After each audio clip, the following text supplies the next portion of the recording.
I'm going to show you how to re-upload artwork after receiving one of these quick proof emails. In this case, it's a file issue email.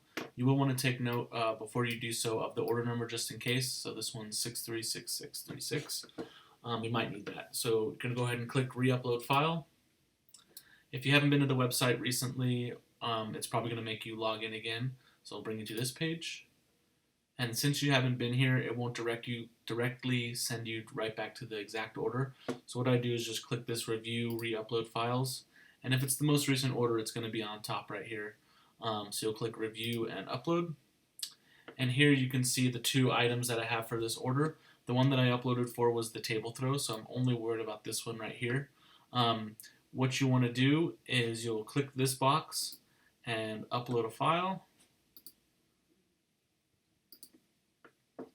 And you'll just select however many copies for this. I only want one. Add any notes here and click upload.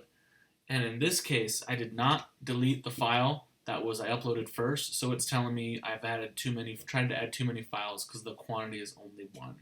So what I do is click start over, go down here, click the drop down, and you can see I have the original file here with the quantity of 1.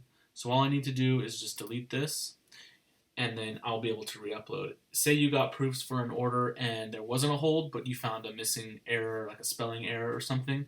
Come back here, you'll click this drop down, you'll see 2 files. Delete both of those are the proofs, and then you can go back in and click into this and select the correct file and upload it. Put the quantity 1, add notes if you want, and then upload, and you won't get that error. Also, when you do get proofs, since you deleted the originals, you will not see the old proofs. The quickest way to do it. Thanks.